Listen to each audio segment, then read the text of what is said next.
Hello, hello, hello. How are you guys doing this evening? Well, it is 3:02 a.m. on this haunting, what is that, Tuesday evening. I just woke up a little bit ago. Can you tell? Are you surprised? I'm sure you're not. I need to clean out my little bag here. It's like so packed with nothing. I don't even honestly, like, it's so heavy and I don't even know what I have in here. I have gum and I have things to clean off my sunglasses and I have cologne and I have like 4 things of hand sanitizer, only which like 2 of them work. I have this, I guess I don't want to put it over here because I just cleaned out the side of my car. Cleaned out my car, so I don't want to have a bunch of crap in my car. I've got my wallet. But I wanted to pull out my lip balm. Here's my lip balm that I like. And my lip gloss. Where's my lip gloss? There it is. Now we're ready to go. My nose is running tonight.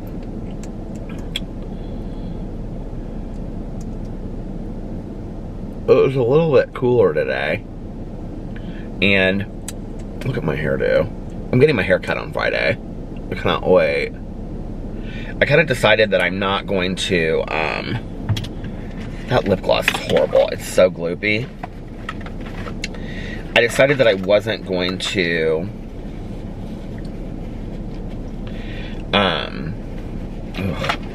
too much.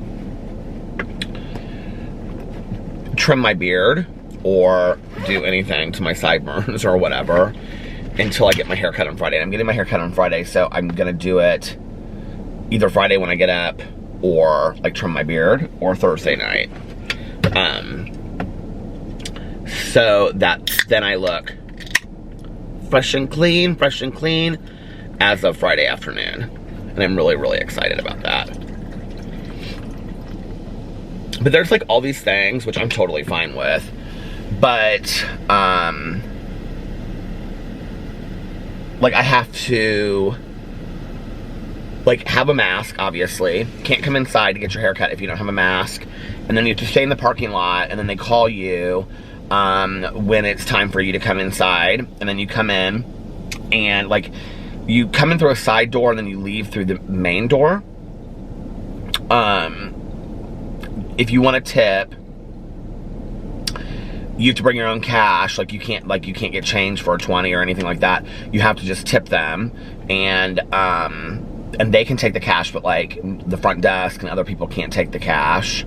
They're only taking like credit cards that you put in the slider yourself. And there's like all these different things they were saying to me. And the stylist wears like facial protection, like glasses, and then a mask and gloves. And then I have to hold the mask while I'm getting my hair cut, like just while around this part, I guess. And then they don't do any blow drying. And I don't think, they might not be, well, I think they are washing my hair, but they don't, like rinsing my hair out. But they don't do any blow drying at all because I guess maybe they found out that that has something to do with it. I don't know, but they said they're not doing any blow drying for any of their services, which I don't really care because I can just throw in a hat. So that is on Friday, and I'm excited about that. Got the dogs in with the groomer, but that's not till the earliest I could get them in was the 3rd of June. So, but I just want them to have their summer cuts. Because Tucker's starting to already, it's hot in here. I turned the heat is on. I actually downloaded that song not too long ago. I think it's Glenn Fry who sings that song. Because I was talking one night on here about Beverly Hills Cop, and then I got off from doing the vlog, and I downloaded like Stir It Up by Patti LaBelle and The Heat Is On. And the song Axel. Dun, dun, dun, dun, dun, dun, dun, dun. You remember that one? I used to be able to play that on the keyboard. That was like a big deal to us that we could do that on the keyboard when we were kids. I don't know how I just remembered that. And I don't know how it's like on the air conditioning, but it's hot in here. So I'm gonna counteract that by putting on my vented seats, What is the weather supposed to, what's the heat? I was going to say tomorrow is supposed to be. But yeah, little Tucker, I can tell he's starting to get hot outside, like on the hot days, because he's like got so much fur. Boo Radley can kind of handle it, because his Boo Radley is, so they like, they're Papateses, they're half Papillon and half Maltese, and I'm like looking at the battery, because I don't, this battery is supposed to be full. I was like, is it half, it's full though. At least it says it's full.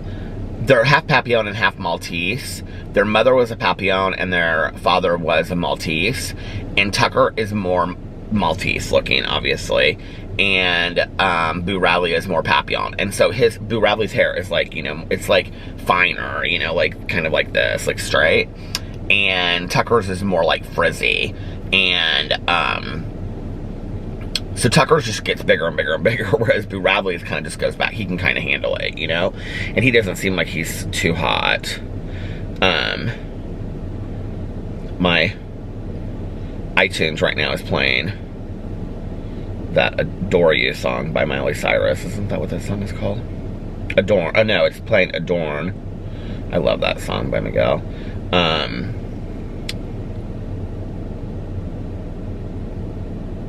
Was it just playing the other one? Is that why I thought that? I swear. Yeah, it was Adore You by Miley Cyrus. Okay. Let's look up.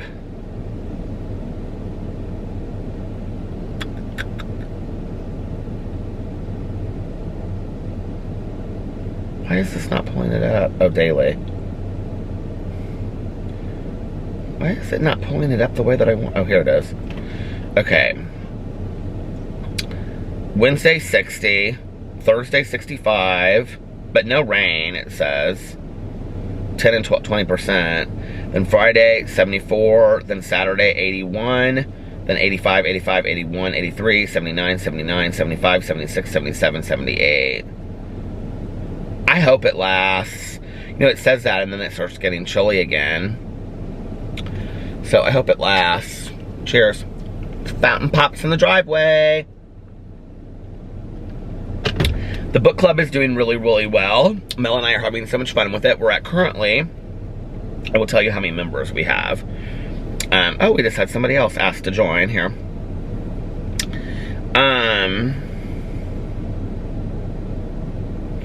Approved. We currently, on the Facebook group, have 536 members. That is in 2 days, which is pretty cool. The Goodreads group, that Vintage Seats just got really chilly in here. Okay. The Facebook, or the Goodreads group has 2,341 members. So that's pretty cool.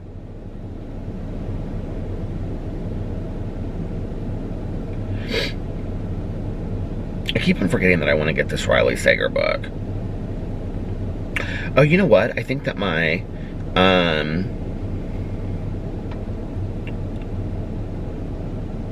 why doesn't it show that I have 2 new credits on my Audible? It was supposed to come out on the 24th, and, oh, I guess it did do that. Okay. Listen to this book. Doesn't this book sound so good? I think I want to read this book. Lucy Blackman, tall blonde, 21 years old, stepped out into the vastness of Tokyo in the summer of 2000 and disappeared. The following winter, her dismembered remains were found buried in a seaside cave. The 7 months in between had seen a massive search for the missing girl involving Japanese policemen, British private detectives, and Lucy's desperate but bitterly divided parents. Had Lucy been abducted by a religious cult or snatched by human traffickers? Who was the mysterious man she had gone to meet? And what did her work as a hostess in the notorious Roppongi district of Tokyo really involve? Richard Lloyd Perry, an award-winning foreign correspondent, followed the case from the beginning. This is true crime. Over the course of a decade, as the rest of the world forgot, but the trial dragged on, he traveled to 4 continents to interview those connected with the story, assiduously followed the court proceedings, and won unique access to Japanese detectives who investigated the case. Ultimately, he earned the respect of the victims' family and delved deep into the mind and background of the man accused of the crime. Joji Ibarra, described by the judge as unprecedented and extremely evil.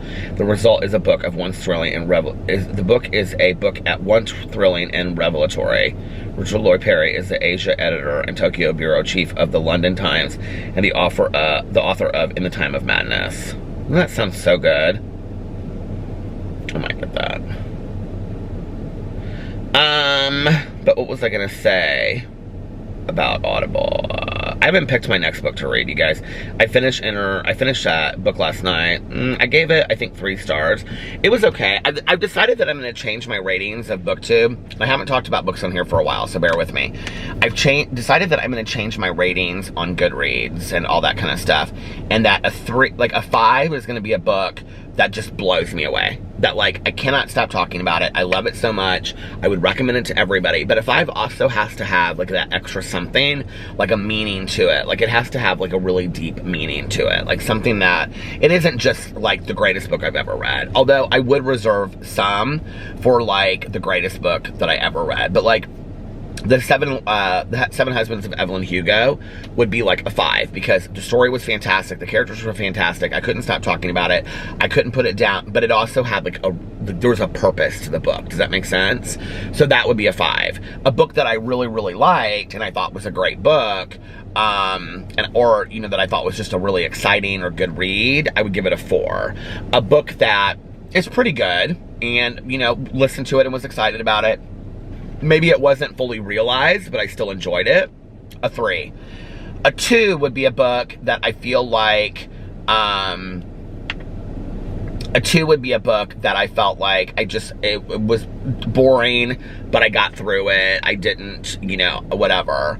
A 1 would be a book that just, I thought was horribly written, laughable almost.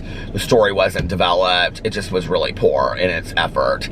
And then a 0 would just be a book that I just think, a 0 would probably be for me, like, whereas a 5, I think, is a book that, has to have something extra to it that is, like, meaningful. A 0 to me would be a book that was, like, poorly written, but then I also thought to some degree was, like overstepped its boundaries. Do you know what I mean? Like, in some way or something like that. So I decided that, like, that's how I'm going to change my rating. So yeah. Because last night I gave that book, The In-Between, a 3. But then, like, I was thinking to myself, like, would you recommend this book to somebody else? And I would. It was, like, a pretty good book. Like, it was exciting to read. The last, I would say, like, 2 hours of the Audible version of it were exciting to listen to. I'm glad I read it. I don't regret it. It was a good book. Was it the best book I've ever read? No, it wasn't. But it was good. It was interesting. I think that people that like Blake Crouch would like it. It was about... because there were personal stories that were mixed in with, it was by Michael somebody, Blumbotten or something like that. But I don't know what I'm going to read next. But it was like personal story, like the personal story of the husband and wife and their kid mixed in with, like, there was like a background story to all of it. And then it also took place in the future, but it took place in the near future. I think it was like, supposed to be like 2060 or something like that, because at one point she referenced when the company started and it was like 2040 or something like that. So I think it's supposed to be kind of like the near future to some degree. But then I don't know if I want to, I don't know if I want to buy another book or if I want to listen to something that I already have. I don't know.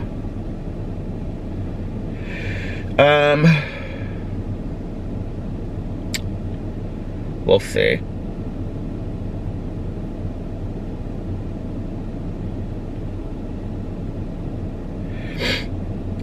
There's a lot of, what's this, custodians. I'm not listening to an 18-hour book right now. I need to listen to something that's a little bit shorter for the time being. This Hunt for the Skinwalker. I've had so many people. Have you guys heard about Skinwalker Ranch?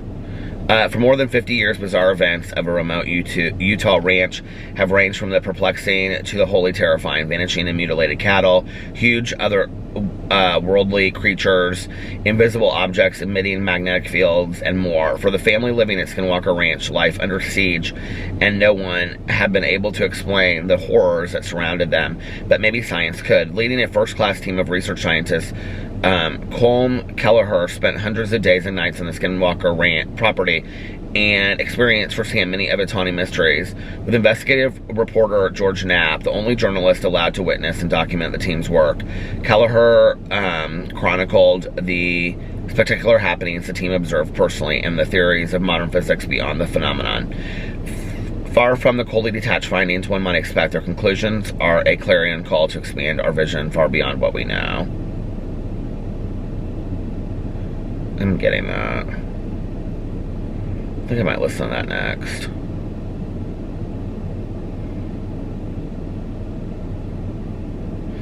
And then I was going to get The Secret Life of Bees.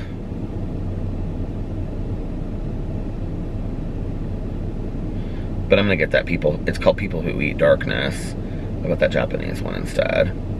I just used my 2 credits. Oh well. Today, I had a good day today. I got up. I ate horribly though, you guys.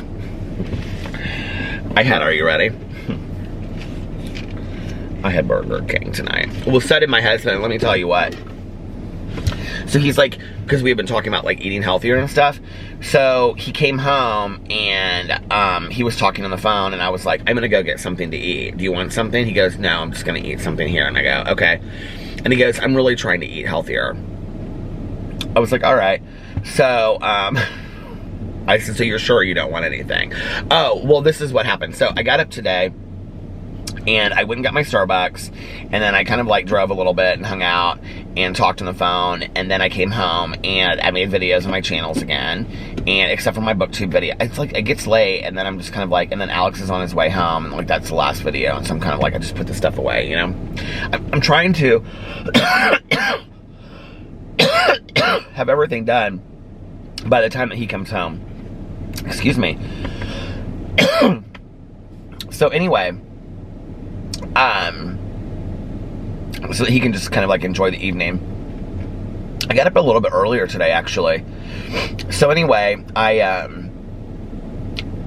the time he came home, I was like finalizing my videos, and I was watching Jaws 2 in the background, which he said he had never seen before, so he was sitting there like kind of like, he was like on his phone. It was funny because he doesn't like to act like he is interested in something that like he could care less about, but he was like watching, he was like on his phone and he was like this, like watching. I was like, have you never seen this movie before? He was like, no, it's whatever, it's boring. So I told him like the scene where like the water skier gets killed. I said this scene is single-handedly why I never water skied my entire life when I was growing up. Even though we lived on water and had a boat and water skis and everything else, I tubed maybe once or twice in my entire life. I won't do that kind of stuff to this day. Anyway, so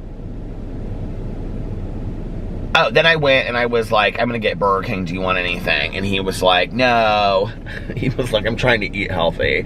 And I go, okay. And so then he texted me, and he had like, he said he was gonna heat up some stuff. He made all this pasta the other night. And so then he texted me when I was on my way to Burger King, and he was like, well, maybe I'll have a large fry. And I said, okay. And then he texted me back and he goes, maybe I'll have 2 large fries. I was like, okay. So where did I put that Kleenex? Do I have any more Kleenex in here? Did I put it down here over on the side? I did. So I got him 2 large fries. I will tell you that it was delicious. Burger King was delicious. And so yeah, and we watched RuPaul's Drag Race, the celebrity edition of it, which was cute. They have like a celebrity show that they do, and we watched that, and then what's a piece of, oh, I guess it was a piece of like Kleenex. And then he was talking on the phone to a friend of his for a long time, and then what did we do after that? I feel like we did something after that.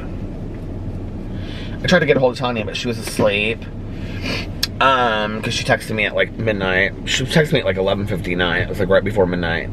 I was asleep and she said I just woke up. So she must have fallen asleep just watching TV or something. So then I went and lay down, and Alex was like, I'm gonna go to sleep too. And so I slept until like 2:30, and then I came out here, and now I'm vlogging for y'all. Hi, how are you doing?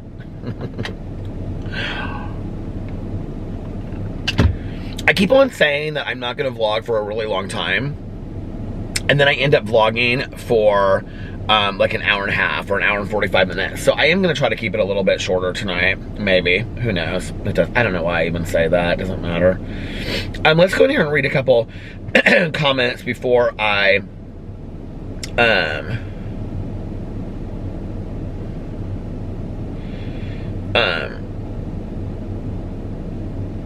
go into, what a second. Hold on a second.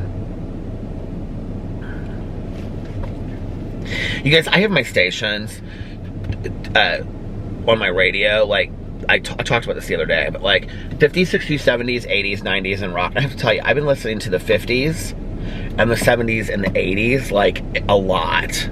The 50s channel is really good. It was playing today, like all these songs that I remembered like when I was growing up as a kid, like because they would be playing on like the 50s station, and my mom would listen to them and stuff, and she would dance in the kitchen, and it reminded me of that movie Peggy Sue Got Married too. Hold on, I have to blow my nose, I'm sorry guys. But I love that music.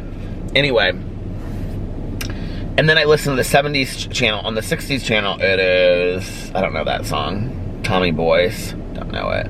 Elton John, Your Song is on the 70s channel, and 80s, Talking Heads, Burning Down the House. Digital Underground, The Humpty Dance, you guys remember that song? And then Pop 2K, Pink, You Make Me Sick. But I also listen a lot to this channel called Z100, which I think it's New York. Yeah, Z100 in New York. And they play that Doja Cat song. Do you guys know what I'm talking about? It's that no punches left to throw with. It's that TikTok dance song. And they play it on there literally like at the top of the hour, every hour. And it is completely stuck in my head at this point. I'm so over it. It rained so hard today. It was like drizzle the entire day. And I sat in my chair like while I was watching Jaws 2 and while I was editing my videos. You guys, the amount of cardinals and squirrels that come to my squirrel table. Did you just see that? I'm getting out of here. That made me nervous. I didn't like that. There were people walking around my neighborhood when I came out to my car. I know, I just saw something like walk by the back of my car.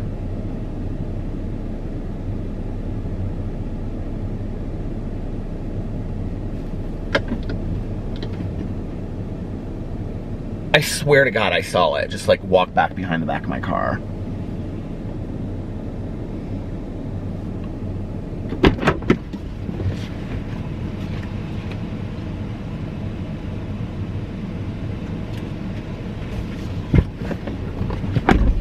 I had to get out and check my very back seat, because if I didn't, I would have been freaked out.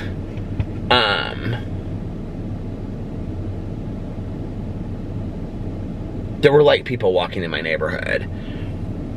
And I was like, people are walking at 2:30 in the neighborhood. And I could hear them talking, like it was just like a couple. But I was like, that's so weird that people are talking at like 2:30 in the morning. I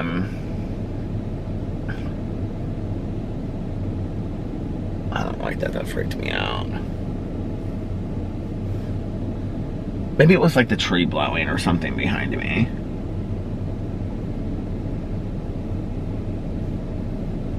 I don't even know what I was saying, but I had that song stuck in my head, that Doja Cat song. I get so freaked out so easily. I know people probably think I'm crazy. I know you guys probably think I'm crazy.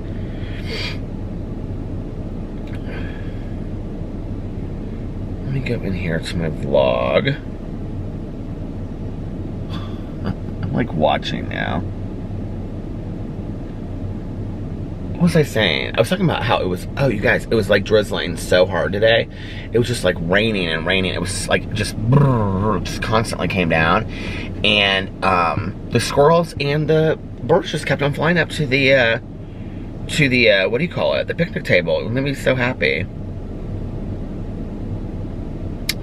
Okay, let's go in here and see like a few comments. I'm not going to read a bunch, just a few.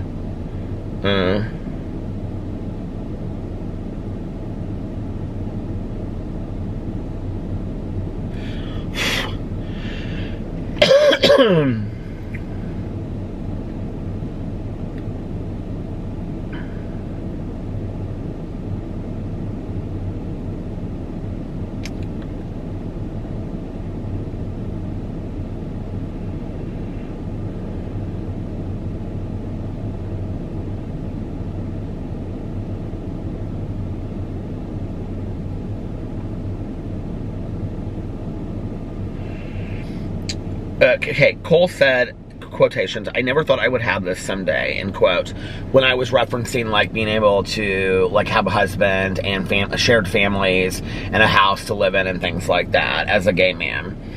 And Cole said, I know the world has changed a lot since you were in high school, Peter, but a lot of people still feel that way. But thanks to people like you being honest about their lives and marriages, it makes it easier to believe we can have that as well. You're the best. Thank you for your vlogs. I really, really appreciate that, because one of the reasons why I do share about my life on here is, I mean, there's many, many reasons, right? If somebody out there, is going through something similar to, you know, have had similar feelings to whatever. But like for the closeted person out there of any age that happens to just be watching my vlog and feel like I can never have that, or that can never be real for me. You know, I remember a couple years ago, I was talking to a friend of mine, and we are the same age, but we didn't know each other until we were older adults, if that makes sense. And we're literally the same age. Graduated, I think he graduated in 91 and I graduated in 90, but like he lived in a different state when he was growing up. And I said, and he has like a beautiful home, and he and his husband, like both very professional. It's like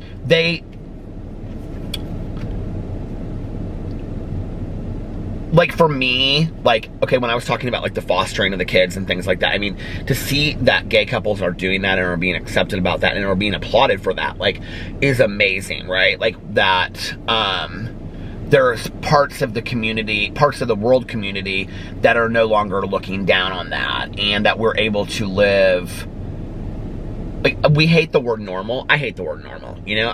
I like the word weird, you know what I mean? But in terms of that, of like the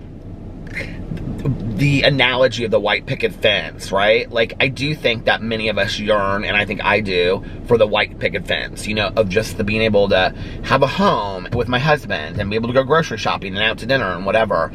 And I remember I said to him, I said, you know, like, could you have ever imagined that this would be possible, like, when we were, like, seniors in high school? And he was like, oh, yeah. And I was like, really? And he was like, oh yeah, I always knew that this would be possible. And I go, you really thought that? Like in 1990, you thought, or 91, like one day I'll be able to be married and living with my husband in a house. And he was like, oh yeah. And I thought, like, that is so crazy to me. Like, that thought never crossed my mind, you know? I knew before I came out.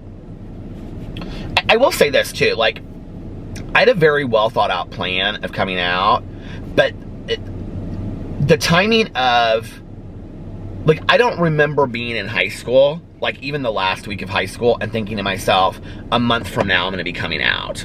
Like, I don't remember, like, you know, I graduated, I think, like June 1st, and I was like, you know, my birthday's the end of June, and I came out on my birthday, and so it'll be 30 years. On my 48th birthday this year, it'll be 30 years since I've been out. Like, that's crazy to me. And, I didn't think, like, my last couple days of high school, I didn't think to myself, like, I'm coming out in a month. Like, it wasn't planned then. And a lot happened in that June of me, like I said, meeting a couple gay guys through my friend that worked at the mall, realizing that, like, it kind of just happened, and then I kind of was like, I have to do this. Like, I can't do this anymore. But if I had still been in high school, like, this is what I was trying to say last night, and I never really got there. Probably was trying to say it the night before, too, was that if I had, I'm seeing all kinds of things out the corner of my eyes. I don't know what is going on. I've started taking my contacts out again, and so my eyes are really clear. That might be part of it. But, you know, like, it stopped. If I had been in high school, I don't know that I would have come out. Like, let's just say if that was my junior year and I still had another year, I wouldn't have come out that summer. I just don't believe that I would have. I think a lot of things had to align for me. I think my friend, and then my other friend, because my other best friend at the time started hanging out with her and these guys, and they just loved them, you know? And I think that for me was acceptance, that I knew that they were going to accept me no matter what. And because they didn't care with them, so why would they care with me? I always knew that my parents, like, this is where my story is different than a lot of people's. And I honestly sometimes feel bad about my story because my coming out experience was really easy. I always knew my parents were going to accept me. I never once doubted that my parents were going to disown me. I never once doubted that. Like, I don't remember that even being a thought. It was just the having to say it, I think I was scared of. It's weird. You know, you've never said it out loud before. And all of a sudden, you know, you're saying it. And you're saying it to yourself. And you're saying it when you drive around. And you're saying it, you know, like, it's weird, right? But I didn't doubt that my family would accept me, but I knew that I was going to have to go through, like, having to explain it and talk, and I just didn't want to do that. Like, I was scared to do that, you know? I just wanted to be out. You know, like, so I also moved out around that same time, and I had a party about 3 or 4 months later. I had a lot of parties that first apartment I lived in, but a lot of parties, a lot of fun parties. But I remember I had this friend of mine from high school, and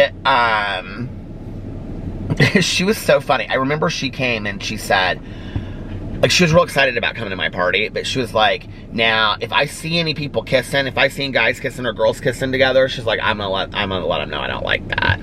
And I was like, so she came early and we got her real drunk, and she was ready she loved drag shows and stuff after that. She was fine, you know, but I never had anybody that, I'm really trying to think, like, I don't really think I had anybody that was, like, I didn't have anybody disown me. I didn't have anybody say, I never want to talk to you again. I never had that. You guys, it is really windy outside, which is part of it. Do you hear this? No, you didn't hear that at all, did you? But, I didn't have anybody disown me. I didn't have anybody say they didn't want anything to do with me anymore. I didn't have anybody say that, you know, they thought I was a freak. None of that kind of stuff. But I also was a very, I mean, it was, like, let's just be for real, okay? And I was just telling my friend Tanner this the other day when he did his coming out video, which I'm so proud of Tanner for doing his coming out video. Like, you know, I've talked to Tanner for the last, you know, couple years, and, you know, for the last year or so, he's been, like, in this relationship, and he's so happy, and I'm so happy for him, you know, and he's just wanted to come out for such a long time, and I'm not going to take away his story, and he explains it in the video, why he didn't feel comfortable coming out, and it was because of, you know, his livelihood and things like that, that went back to his family, and it makes a lot of sense. But at the beginning of the video, he said, like, hi, I'm gay. Like, I'm sure that doesn't surprise anybody. And I said to him, like, we were talking about it, and I said, I really, because he wanted me to see the video before he posted it, to see what I thought.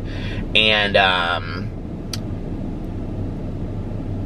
you know, I told him, like, I was crying watching the video, because just, like, anytime I watch those videos of people coming out, I forget. It makes me happy to watch them, because I forget what I have today, I think, sometimes. And I don't ever want to forget that, you know? Because then I start taking it for granted. But he said at the beginning of the video, like, hi, I'm gay. I'm sure that doesn't surprise anybody. And I told him, I said, you know, I know why you said it. I said, but that's the kind of stuff that I used to say back in the day.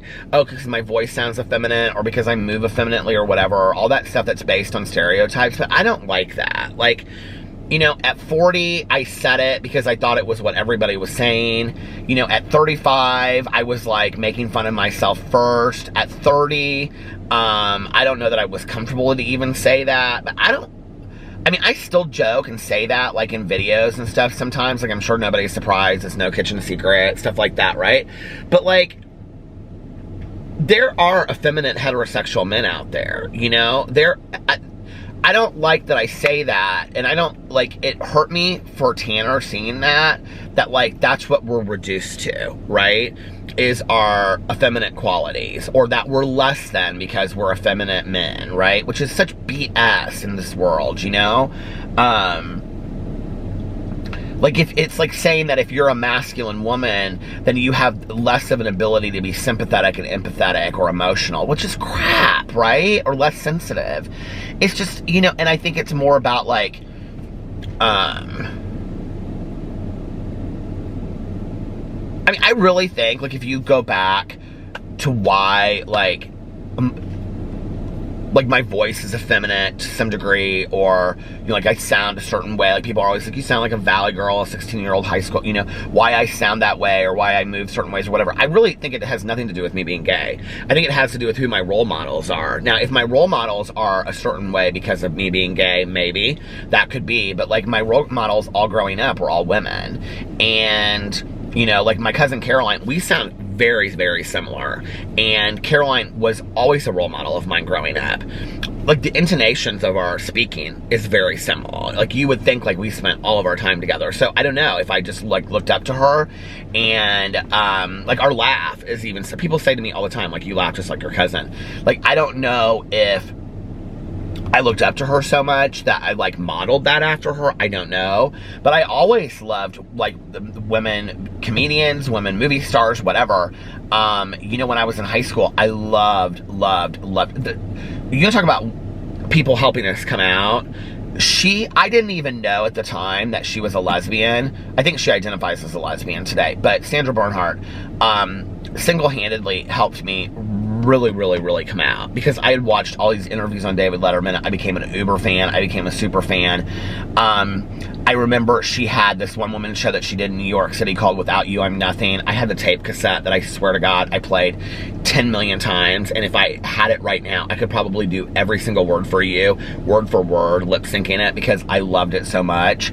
And there was just something about this girl that didn't fit into the world, that she didn't fit into the mold that everybody else wanted her to, and she talked about it. Like, there's a scene in the David Letterman interview where he says something to her about people getting lip injections.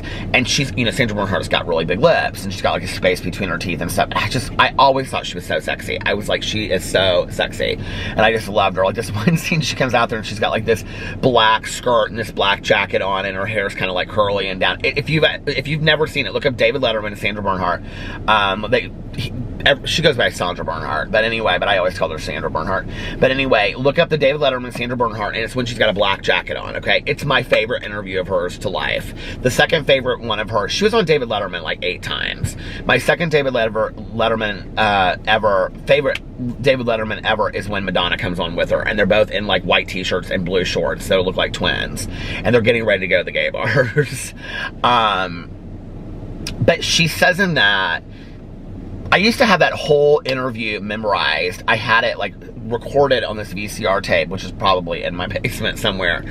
And I remember he said to her, like, what do you think about these women that are, like, you know, getting lip injections to get, you know, fuller lips? And she's like, they're trying to, and she makes fun of it. She was like, you know, they're trying to achieve a fuller lip. And she says all this stuff. And she's like, it, you know, takes a lot to, like, live with these lips. And then she takes this candy. There's all these Sieves chocolates. And she takes this candy and she bites into it. She goes like that into the camera. And she's like, no, it's hard to live with these lips. Like, I was made fun of these lips is basically what she says, you know? And there was something about her that I just gravitated towards. And she was so freeing for me, that this person that had been made fun of all of her life, for being tall and gawky and awkward and Jewish, and she talks about all that stuff, right? And she turns it into these assets. And there just was something beautiful about that to me, you know? That this person that didn't fit the type, the norm, could be perceived as funny or beautiful or whatever. And I loved that about her. And smart and witty, just so smart and so witty, you know? And so I thought, like, I want to be like that. And she really helped. I think the other thing that's important for me to say in talking about, in terms of coming out, and I'm not talking about my family, and I'm not talking about my friends, I'm talking about, or society, I'm talking about me, right? Because when we talk about coming out, one of the things that we don't really talk a lot about is that there's like coming out to other people, and then there's coming out to yourself. And I think that coming out to yourself is even harder, right? You know, like, just walking into a gay bar for the first time for myself, which you don't have to ever go to a gay bar if you're gay. Like, I know a lot of people that are like, I don't ever want to go. You don't have to. Who says you have to? You know, nobody. But just like going into a gay bar the first time for myself, or talking to somebody and finding out, you know, like, and I'm not talking about a digital age today either, where we can hide behind a phone screen. I'm talking about going up to somebody and saying like, hey, I find you attractive, you know? And you've never done that before, because the whole time you were growing up, the world told you that that was wrong, right? And now you have to switch and say, well, now that's what I'm supposed to do, right? It's weird.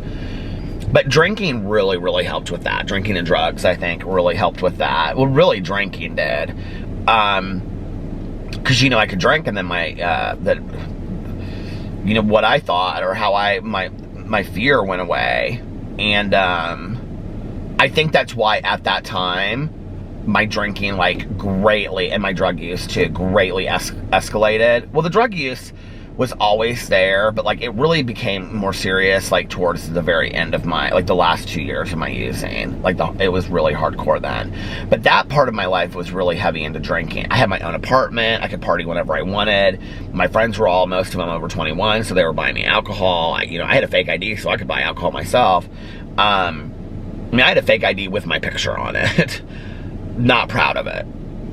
But, so,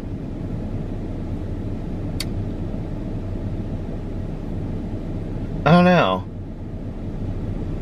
I remember when I went into treatment, my counselor said, you know, I went to her like the morning of my very first group therapy with her.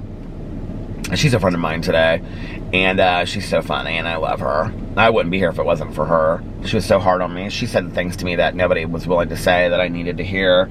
But anyway, I went into her office like that morning in the first group, and I introduced myself to her, and I said, oh, by the way, I said, so I'm gay, but we don't need to talk about that, because I'm like completely fine with that, so we don't need to talk about it. And she said, okay.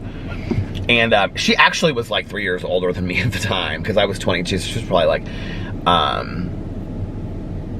yeah, because she had gone and gotten her bachelor's degree and then turned around and got her master's degree like right away.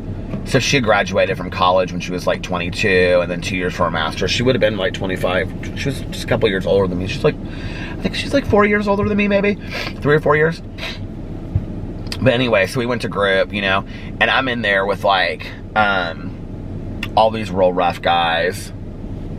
They used to have the men's group split up into like 3 groups, and like the blue group, the red group, and maybe they just had 2 groups. I can't remember, but it was like only alcoholics, and then alcoholics and drug. No, it was blue group, red group, and then there was like another group. I can't remember what the other group was called, but the red group was like, I think that's what I was in. He wore this name tag and it was red on it. It was like alcohol and drugs.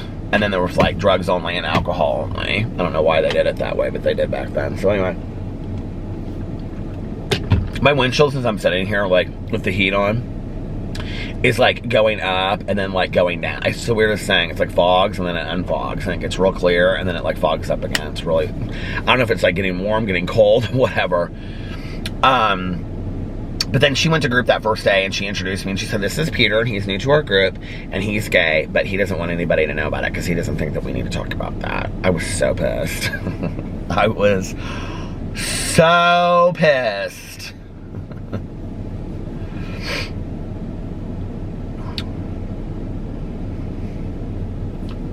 And I'm not telling people to drink through that, because I don't think you should.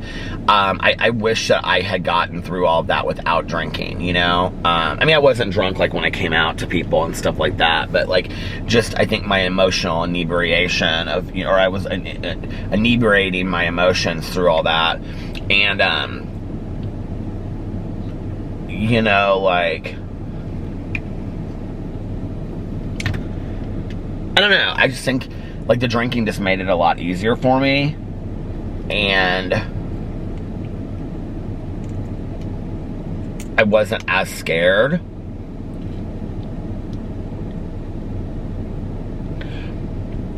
But, you know, I had a lot of people in sobriety, my sponsor, my counselor, a lot of people suggest to me, do you think that your drinking or your drugging had a lot to do with you being gay? And I always felt like the question they were asking was, are you ashamed of being gay, and is that why you're drinking and drugging so much? Which the answer to that was no, okay? That's why I felt like they were asking. But in retrospect, and I don't know that I could really even be honest about this till like my late 20s, because I wasn't aware of it, you know? I think when I really like looked at it through some inventory at the time and just kind of did some soul searching, I think I read a book that like I related to. I don't know what it was. I can't remember now in retrospect, but it was like, I didn't drink because I was ashamed of being gay. But I definitely think that I had more, maybe, you know, like, I think I had more negative feelings attached to it than I was able to admit at the time. The word shame is not the word that I like in looking at that. I just wasn't comfortable in my own skin at the same time, at that time, you know? And so I could drink and I could be comfortable in my own skin. I never had like this conflict in my head, right? Like I never had this conflict like, you're gay, you're a bad person. Like I never had that really. When I was in high school, when I had these thoughts in my head, and then everybody was telling me, he's gay, he's gay, he's gay, what it felt like in my head was that they owned part of me. I didn't necessarily, I mean, maybe I did, I don't know, feel like, but you're told all your life that this is the worst thing that you can be, and you're that. It's very, I don't know, it's been 30 years, you guys, but you know, like,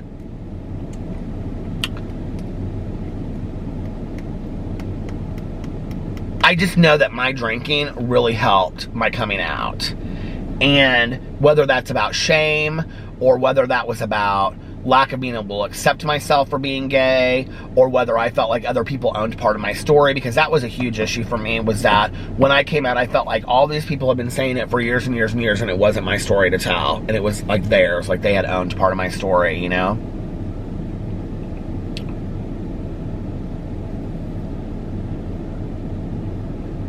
But there was a period of me coming out too, where I was like I would say like my first 6 months to a year, I was like, I'm here, I'm queer, get used to it.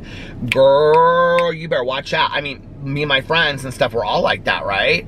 And I think there was a real comfort in that. That was when I wasn't even drinking, right? Like, let me throw it in your face a little bit. And I think that went along with it too.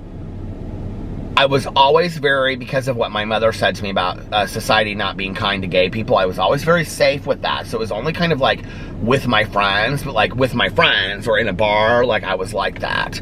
But I always believed, and see, this was also protection for other people. Like, I don't know, it's very like complex in my head. But it was also like very much like out of protection of other people, because I didn't know what your level of comfort was with gay people, so I didn't want to make you uncomfortable, if that made sense. So I didn't want to push it too far. But like, which I guess goes against me saying like I was like throwing it in your face. It wasn't really like throwing it in your face. Like I would never like be out in public or be at a gas station or whatever, you know, like it was just like like with my friends, like at a gay bar or at a party or just driving around or whatever, but I felt very comfortable in that, you know, in a way that I didn't feel comfortable with it before. That's why it was really hard for me to watch that show the other night called A Secret Love, because they were talking about being at these parties and they could be whoever they wanted to be, or they could be at bars and they could be whoever they wanted to be, although the women never went to bars. But it's exactly how I felt. Like, I couldn't be who I wanted to be, like, out on the street, but, you know, because I was constantly worried about what other people would say. I was worried about my safety, and I was worried about my, like, protecting somebody else's feelings. Like, I didn't want to make you uncomfortable. And I spent a lot of my life being worried about other people's level of comfort, you know? There was something I wanted to say along with that. Now I can't remember what it was.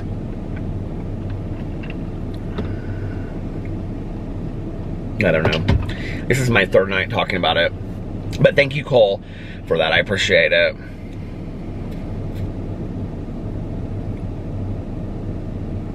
I just think it's important to remember, you know, that, like, what you don't think that you can have, one day you might be able to have that. And I would look at what is standing between you, what you want, and what you believe that you can have. Because if I looked back, right, on my life, and I said to myself, like, I'm just being real honest about this, okay? What is it I want? And if what I wanted more than anything was this normalcy, and I didn't think this was ever going to be possible here, at that time, had I sought that out, there were other countries where that was normal. I could have moved to another country where sexuality was more fluid and more accepted. Does that make sense? Like, I'm not saying that I should have done that, but I'm just saying I did have options, you know? So if that was what was standing in between me doing that, but what was really, I think, standing in the way in high school of me saying, I don't feel like I can ever have this, was really the question, what am I willing to lose to have this? Like, society may never accept me. I may have to have it, like, hidden to some degree. What if my family knows? What if my friends know? You know? Well, I can't say for me, because my friends and family did accept me. I have very, very close friends of mine that you know, I have one friend in particular who, for a period of his life, lost his family. Because they were like, until his parents got older, they just really couldn't accept it. And he was very close with them, you know? And a lot of lost time there. I don't know if that were the case, if I would be willing to. You know, like, he would always ask me, like, what do you think I should do? And I'm like, that's not my place to tell you. You gotta do what you gotta do, you know? I don't know what I would do in that situation. I don't know what I would do if my mom and dad and my stepmom were completely unwilling to accept the fact that I was gay. I don't know if I would have hid it. You know, I have no idea. I don't know if my relationship with them would have been more important. It's real easy, you know, to sit here afterwards and with my family accepting me and say, you know, like, this or that. But the reality is, like, my first boyfriend, like, I was with him for 5 years and never met his family. I met his brother was gay too, and so I knew his brother, and I met his sister one time, okay? And he had 3 other siblings that I never met. I never met his father. I never met his mother, not once in 5 years. We lived together. He came to every one of my Christmases, Easters, Thanksgivings, birthday parties. He knew my aunt. He came to my mother's funeral. Like, he and my mother were very, very close. You know, like, he knew my cousin. Like, I just said to my cousin the other day something about, because he's dating a guy that's from Venezuela, which I think is kind of funny, you know? And I said, we were talking about him, and I said something, his name came up somehow, and I said, did you know that he's dating a guy that's from Venezuela? Isn't that funny? Because I'm with Alex, you know? And she said, oh yeah, I follow him on social media. You know, like, I never pushed the issue, and he wasn't comfortable being out to his family, you know, like, he just wasn't. And, you know, he had been, like, getting ready to go into possibly into the military, and they just had this idea of him, and then there had been a lot of stuff that had happened with his brother coming out, and so he just couldn't at that time, and he's out to them now, I think. I don't know, I mean, We haven't been together since I was 27 or 28, so it's been like 20 years, but, you know, and with my ex, it was similar, like his mom and dad, like, they were divorced, but, like, they knew who I was, and I was close with both of them and his brothers, but, like, we didn't ever talk about the fact that, like, I was, like, the boyfriend. Like, I never, like, I think he had those conversations with her, but, like, we never discussed my role. And yes, I did go down there for, like, holidays and whatever. That was kind of an issue with me going into that relationship. I was kind of like, I'm not going to be, like, the secret anymore. Like, I can't do that. Like, I can't continue to be a part of someone's life and, like, you know, like, I'm the roommate. Like, I'm not doing that anymore. And I had done that for the first relationship, you know. I remember one time it, like, really was hard. Like, well, we would spend Christmas Eves apart because my first boyfriend and I, because he would go and stay with his family. And so, which was fine, it was whatever. But, like, you know, I would be sleeping alone on Christmas evening, or Christmas Eve, and then, you know, he would come over after he had done, like, Christmas with his family and stuff, and we would go to our, to my mom's and my aunt's. But, I remember his dad called one time, and he said something to me. I don't even remember what it was. Like, his family was always nice when they would call. It wasn't that, but he said something to me about, like, I wasn't blind to the fact that, like, he was telling them that we were roommates. Like, it wasn't, I knew that. But, like, and he was out, kind of. Like, I don't even really remember the whole story, honestly, but, but the level and the extent of our relationship, they were not aware of. And I remember his dad said something to me one time on the phone, like, he called asking for him, and he wasn't there. And he asked me a question, and he said something like, well, I'm sure you wouldn't know, like, it was something to do with, like, a car payment or something, and he was like, I'm sure you wouldn't know because of, like, just, I'm sorry to put you in this position as a roommate or something like that. And it was like, damn, like, that hurt. You know what I mean? And there was a lot of incidences like that. And I just was like, going into another relationship, I'm not doing that again. I just can't. And that was actually, you know, like, where am I at on time? Well, I've talked on here before. So, my very first boyfriend ever, Jack, his family had no clue, but we didn't date that long. But then, Todd, who I dated, I've told the story of Todd on here, where, you know, we went back and forth, like, we'd see each other for years and years and years.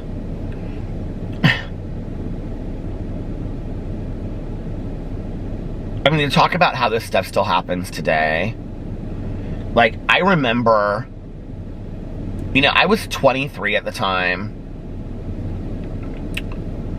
and he was going to turn 21 that year, so he would have been 20.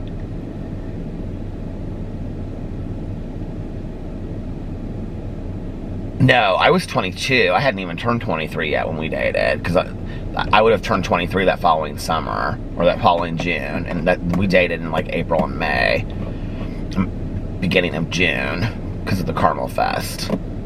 And I remember calling his house and his mom answering the phone, and he had told her who I was, and she hung up on me. And I'm not talking once, and I'm not talking twice, I'm talking every time that I called. She hung up on me. And, like, they would have nothing to do with the fact that he was gay. Nothing whatsoever. And he ended up moving to San Francisco and all kinds. I mean, he just, like, he got real and deep with, like, you know, the gay community. And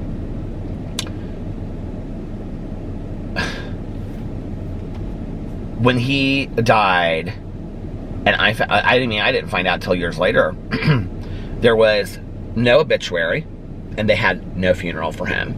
And I know, nobody has to tell me, I know, because I just talked to him, and this is going to stop in a second. actually, I'm gonna go and I'm gonna make sure that the door is locked because that kind of freaked me out a little bit, those people walking around. And then I'm gonna come back and then I'm gonna drive around for like the last 20 or 30 minutes.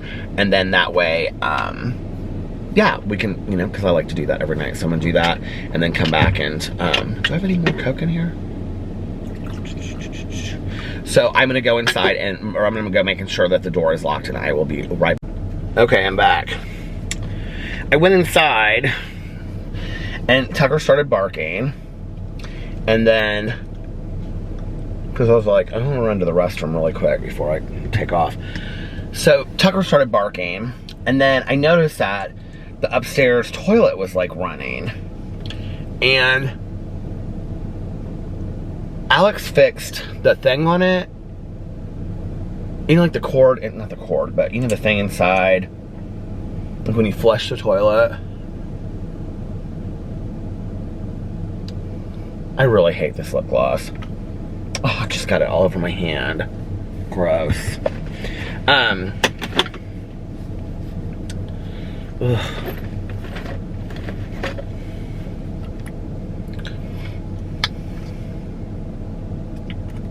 Great, now I'm even more out of hand sanitizer than I was before.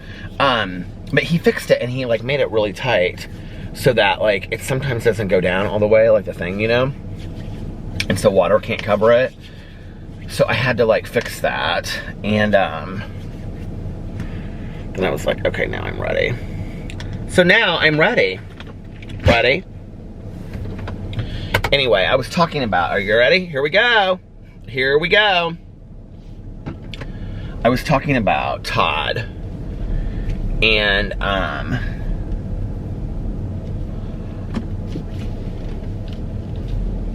you know, I talked to one of his good friends after he passed away. I reached out to her through Facebook. She seemed to be the one that was like posting the information on there that like she seemed to know like what had happened with him. And I had remembered her from when he and I were dating like 20 years ago, you know? And so I reached out to her and she had told me what had happened, and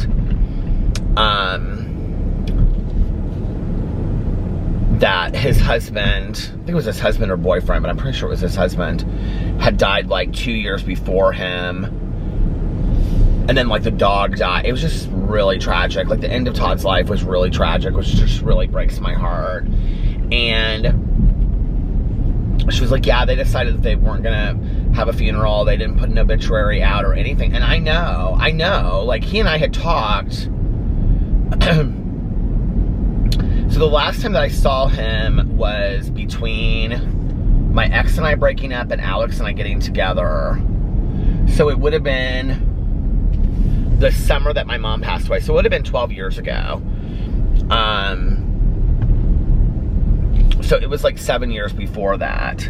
And, because this was like probably 5 years ago, 5 or 6 years ago maybe, that I found out. And, like he had come back to visit his family and they were living in Bloomington at the time. And,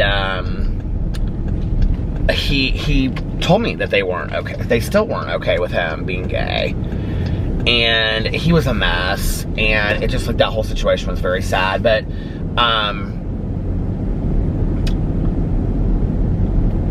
I just think it's, I don't know.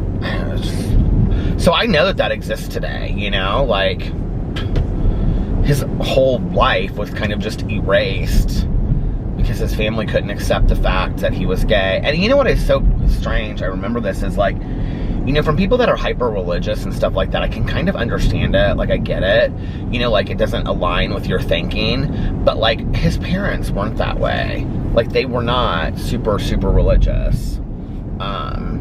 And my other friend, who when he finally came out to his family, and he's, like, so successful. Like, academically and business-wise, he's so successful, and he's such a great guy. Like, my mom would always say to me, like, oh, I wish you guys would end up together. And he, you know, she would always joke and be like, he would make such a great son-in-law and all this kind of stuff. And we had tried that early on, it didn't work, so we decided just to be friends. But and he's like my oldest, dearest friend, but like his parents had issues with it too, and it was just like, and they weren't hyper religious or anything, you know. And I just think, I don't know, I think a lot of people just don't understand, and we're not there today, you know. And I don't know that we ever will be. I like to think that we will be. I'm gonna pull through this gas station and throw out this crap. We'll have acceptance. You know, the first time, I have to say, this is like what's so strange to me is, the first time, let's see if I can make this. Woo! 2 points. Damnation. I'm gonna have to get out of the car. Hold on a second.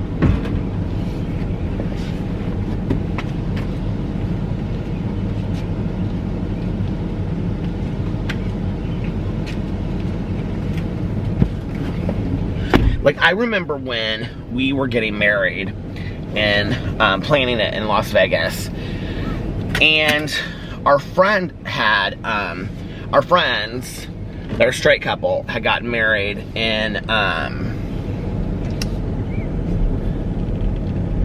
Las Vegas like 2 years before us. And I remember we were at this pool party and we were talking to the wife, and she, like, they were like really good friends of ours, and she said that we wanted to get married possibly at the Cosmopolitan. That was one of the places in our list. And she had told us that their wedding planner that had worked for Caesars, because they had gotten married at Caesars, something is in my eye, it's driving me crazy.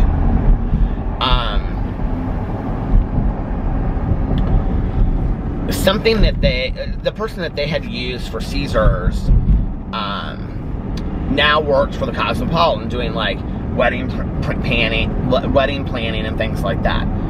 So, to contact her, and we did, and she was so nice and so helpful, and we were like one of the first weddings the Cosmopolitan ever had. We got like such a great deal on it, but there was like no question whatsoever about us being a same-sex couple. Like, they could care less. And this was before marriage equality. You know, we got married in 2011, and marriage equality wasn't until, you know, 2014. I think is when it was passed. And then when we were doing the restaurant that we picked for our reception, I can't remember what it was called. It was this Italian restaurant. It was in the Caesars Mall. It was called like Tivoli or Trioli or something. And it's still there. We passed it. Like, Alex and I walked through the last time we were there, and we couldn't believe it was still there. But anyway, if it's not that same restaurant, it's called something else. But it looks up into like the blue sky, the blue clouds that are painted and stuff like that. But it was a fun restaurant for us to have our reception at, and we had the whole upstairs. They could care less. I mean, nobody cared, you know? We had our rehearsal dinner at the, I can't remember the Cafe du, I think it's called the Cafe du Monde or something like that. No, that's the one that's in, except that one that's in New Orleans, but it's the one that's in the Venetian, and it is owned by the Cheesecake Factory. And we had, it's like in the Palazzo or the Venetian, it's like between the two. And it's open 24 hours. And we had our rehearsal dinner there. And we had like 30 people. And they didn't care. And I was kind of surprised, honestly. Like, every place that I would call, I'd say, like, this is, you know, like a same-sex wedding. And they're like, okay. Like, they could care less. And everybody I would tell that to here was like, well, it's probably because it's Vegas. Because, like, we had looked at maybe getting married here, and we kind of ran into some issues with, like, some people being like, well, like, you know, like, a little bit like, we're not really sure, like, you know, and, but there, they didn't care at all, and it was so nice. And it wasn't just that they didn't care. It wasn't a tolerance issue, you know, because, like, sometimes for me, I have an issue with, like, the tolerance issue. Like, I don't love the word tolerance. Like, we'll tolerate you, okay? I don't love that word. It wasn't that. It was that they went above and beyond to treat us like, really nice on the day of our wedding. Like, I mean, they just were so unbelievable to us, you know, like, I mean, they made us feel very, very special, and they made our day feel very, very special. And it wasn't just like, yeah, sure, we'll marry a gay couple, like, you're the same to us as a heterosexual couple. It was like, they went above and beyond to make us feel really special that day. And you should feel special on your wedding day. It's your wedding day, you know what I mean? And so that was like, for me, what was so special about it, was so nice, was that they just were so like, we want you to have the best wedding experience possible. You deserve that. Like, there was no like, well, sure, like, maybe we can accommodate you, but we'll have to put you in a back room because we don't want our other guests to be uncomfortable. You know what I mean? Like, that kind of shit that I didn't want to deal with. And we didn't deal with it, and people were fantastic to us, and it just was like unbelievable. I couldn't believe it. It was a great experience. It was an amazing experience. The Cosmopolitan was so incredible. Like, people are always like, why is that your favorite hotel in Vegas and stuff like that? Well, first of all, they just bent over backwards to help us with this wedding. And I remember we went in there. Their wedding chapel, it's probably different now, but back then was 2 suites with the wall knocked down. And it overlooked the Bellagio fountains. It had like the best view of the Bellagio fountains in the Cosmopolitan. Which, if you've never been to the Cosmopolitan has a better view of the Bellagio fountains than the Bellagio does. True story. It looks right down on it. And you don't pay, like, really a whole lot extra for the fountains, like, for a room. Like, you pay a little bit, but you don't pay a lot. And I will tell you, if you have the money to spend and you're going to Vegas, well, nobody's going right now, but if in the future, get, like, all of the Cosmopolitan rooms have patios with it. So you have a balcony, because it was made to be condos. You have a balcony that overlooks, like, either the street. The street is beautiful, but get a room that's fountain view, because you will sit out there. Like, I sat out there and just watched the fountains. Alex sat out there and watched the fountains, you know, for a long time. And it's magical. It just really is. I love Vegas so much. I'm so sad we couldn't go. But there will be other trips, hopefully, you know.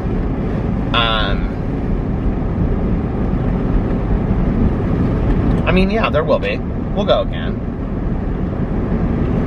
There's nothing to do there right now anyway. I just got an email from them saying something about, like, when we reopen, will you be joining us?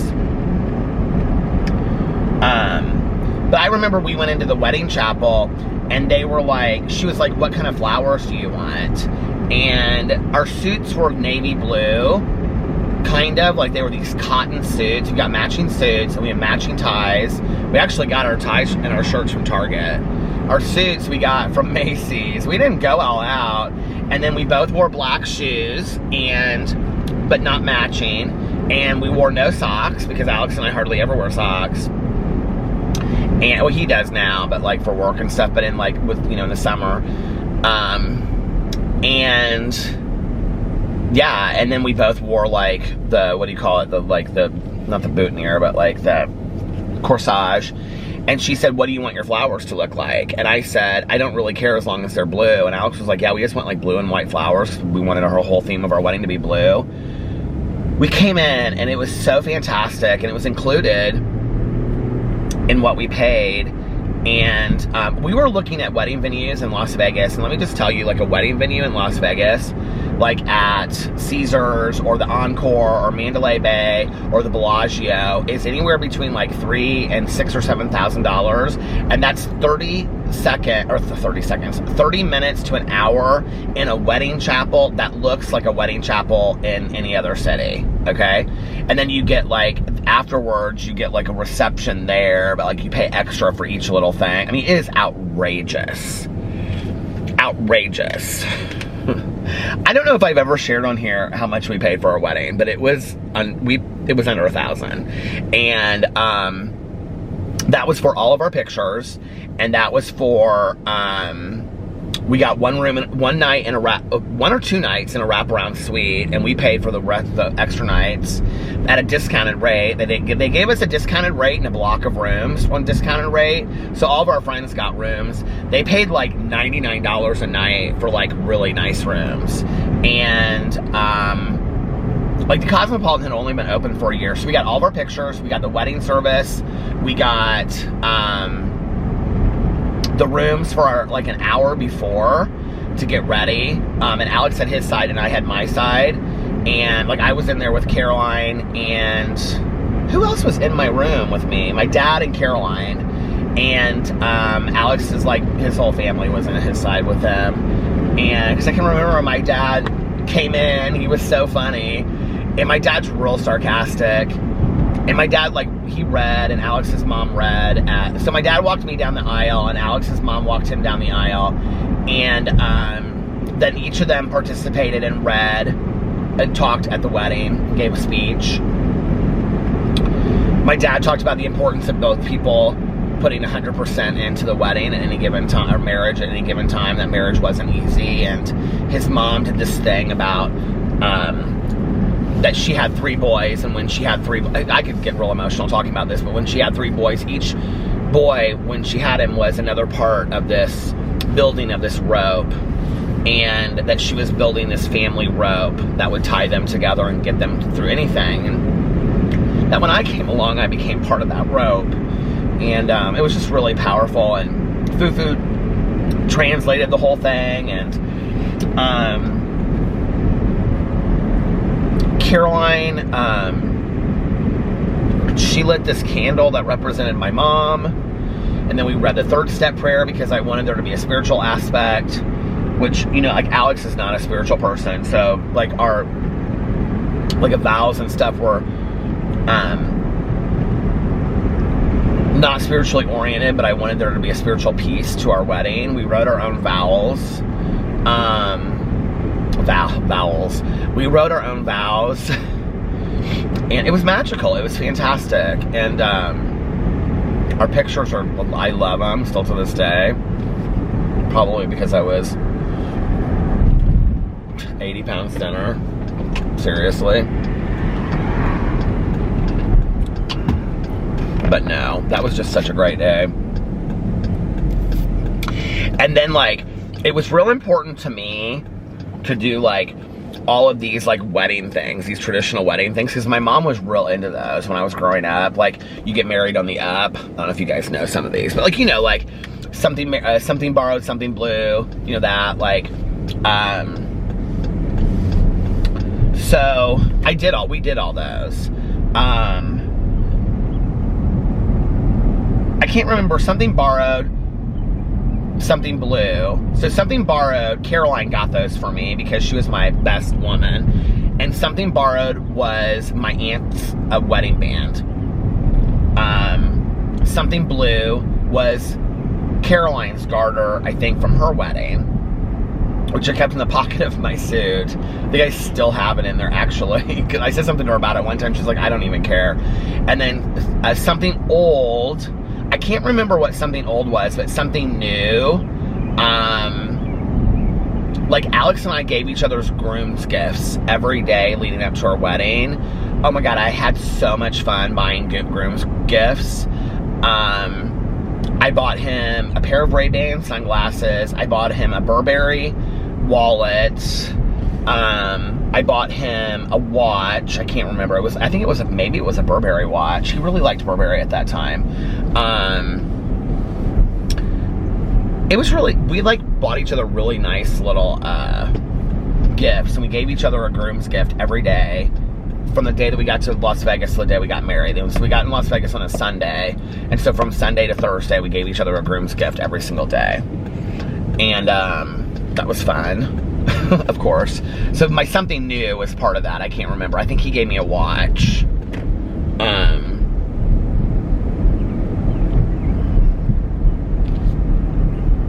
And it was so funny because, like, right as we kissed, so it was really important to me to be married on the up. Like, that was one of the most serious traditions, because you're supposed to get married on the up. If you get married on the down, like from like 6:30 to 7, You have to get married on the up, right? Because that means if you get married on the up means that your wedding will always be going up and getting better. If you get married on the down, like let's say from like 6 or like from 7 to 7:30, it means that you're like, this is just a superstition, but that your marriage will go downhill from the day that you get married, supposedly, right? It was literally like, we were so close to getting married to the up that they said, we now pronounce, you know, groom and groom or whatever, you know, you now kiss the groom. And we started kissing, and right as we kissed, like we're kissing, and then like we went like this, and you can see in the picture where we're holding our hands up like this, like excited, that Caroline is turned and she's looking out the window, because right at that moment, the fountains of the Bellagio we got married at 6:30, at 7 o'clock, I think we got married at 6:30, the fountains of the Bellagio like blasted off, and so she's looking out the window, because it's right there at the fountains at the Bellagio. It was so funny. It was such a fun time, God.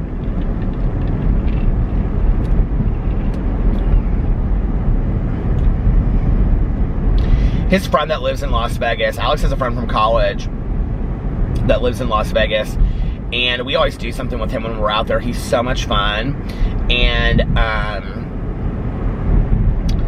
he took us to this restaurant. Well, he took us to like all the local gay bars, and then he took us to this restaurant, and it was called Dragonfly, and I will never forget it. I don't know why. That night, I had bought this. We went to Ben Sherman. God, I was in such great shape. I thought I was fat back then, and I was like in such good shape. But I bought this t-shirt, and it was like a turtleneck t-shirt, navy blue, and it came like up to here, but then it was like a turtleneck t-shirt, and I wore it with jeans. Oh my God, I thought I looked so sexy that night. And this restaurant was like this tapas restaurant, but when you went inside, it was like all of these like lights. I think they were Dragonfly, like Christmas tree lights that were like hung all over the place, and the whole place was really dark. It was so fun. It was such a great restaurant. And then we went out to Piranha and some other gay bars in Vegas, and we stayed out till like 4 or 5. That was so much fun. Oh my God.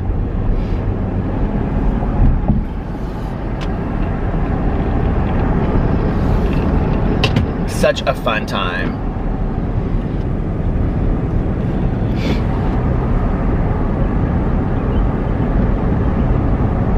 The birds are out.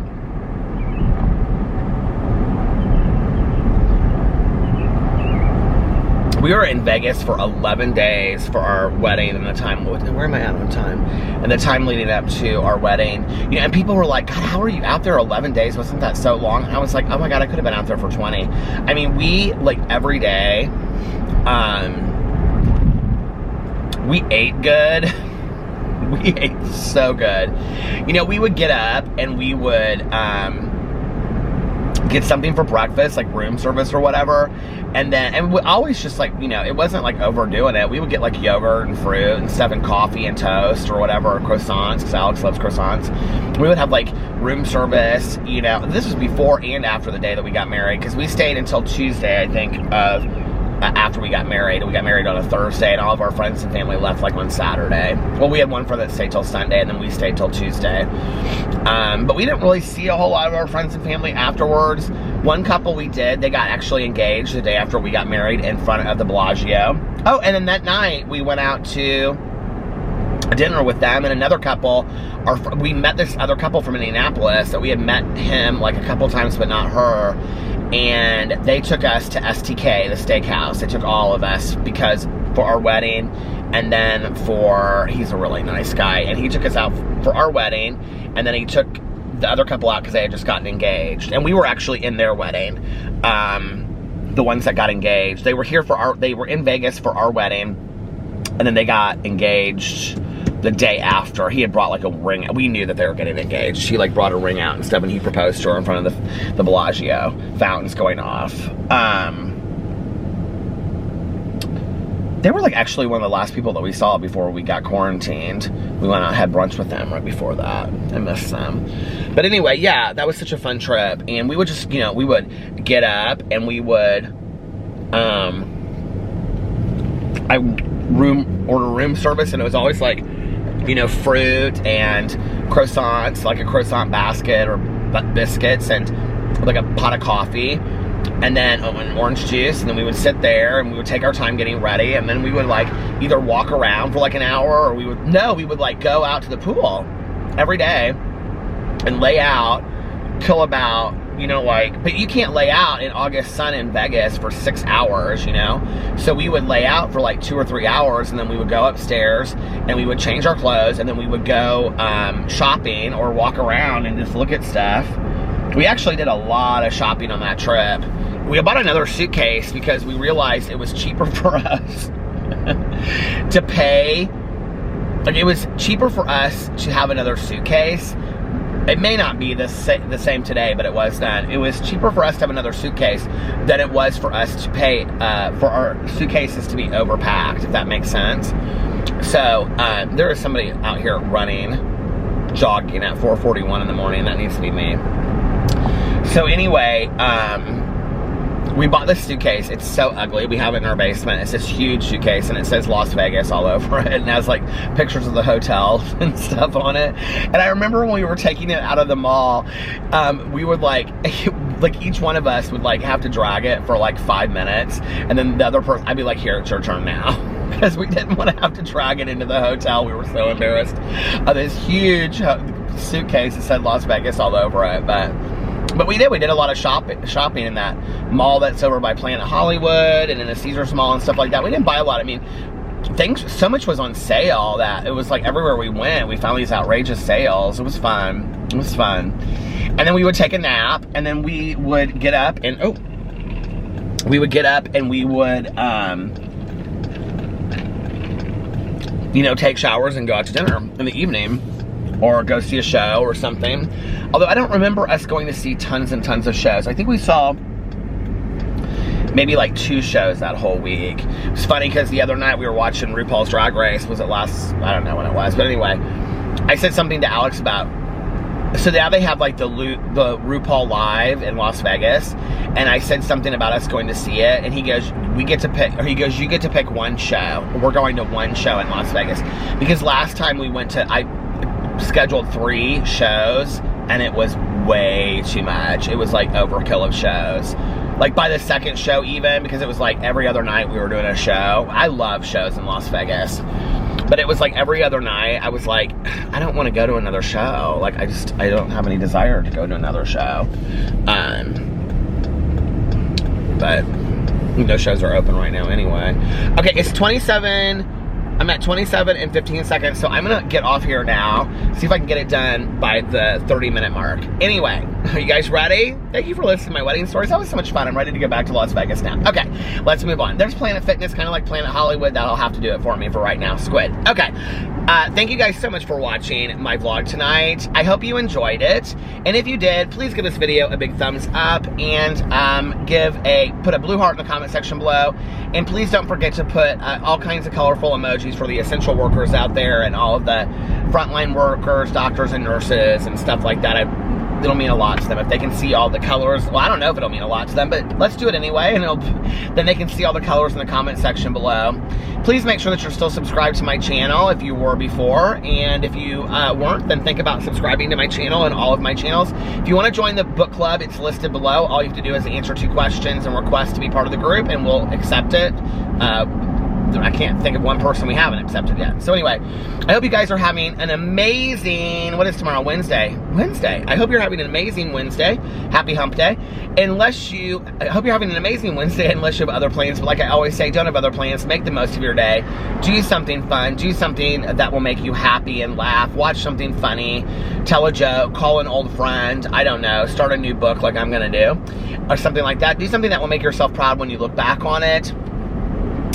You know, tomorrow or next week or a year from now or 60 years from now or 69 years from now, family friendly. And if nobody else has told you this today, who? Me? I'm telling you, I love you. If nobody else has told you this today, I love you. Make sure that you look at yourself in the mirror every single day and you do all your daily positive affirmations and you say to yourself, I love you, you are valuable, you are important, you matter. All of that every single day. And before you go to bed, say tomorrow is going to be an amazing day. gonna be happy, joyous, and free all day tomorrow. I'm gonna laugh all day tomorrow. And I'm gonna have great opportunities and great positive experiences tomorrow. And if things get off track, I can start my day over whenever I want. And when you get up in the morning, say the exact same thing to yourself. Today's going to be an amazing day. Today's going to be an amazing day. Today's going to be an amazing day. I'm going to be happy, joyous, and free all day today, and have great experiences and great opportunities, and laugh and smile. And if my day gets off track, I can start my day over whenever I want. Most importantly, make sure that you reach out to somebody and let them know how much they mean to you. Just text them, call them up, stop them on the street, and say, hey, but social distance, and say, hey, I just want to let you know I was thinking of you, and I hope you're doing well. And also practice random acts of kindness, but most importantly, what? Practice random acts of kindness, but don't tell anybody. Just put good out there in the world. Be a good person. It's not that hard. Just try to be a good person on a daily basis. I love you guys, and I didn't make it. I didn't make it. I almost made it. I almost made it. Anyway, let me back up for a second. Practice random acts of kindness, you guys. Put some good out there in the world. Do it because it feels good, because it's the right thing to do. It's a nice thing to do. Just do some good for somebody else, you know. It helps the world by putting a little positivity and a little, look at how I slowed down my voice. It helps the world to put a little positivity out there in the world, a little goodness, a little kindness, you know. I think all of us could use that, right? Like each of us. I know I could use a little bit more love and kindness in the world, and especially in my world every single day. So, and I just want to say I appreciate all your comments. I really appreciate you guys watching all of my videos. You've really helped me through the last few months of being at home, the difficult times, and you've given me something to do late at night, and I really, really appreciate it. It means the world to me. Thank you guys so much for watching this channel. And I love you guys so much. And until tomorrow, I will see you then. Bye. Love ya. Love ya. See you tomorrow. Bye. Love ya. Love ya. Love ya.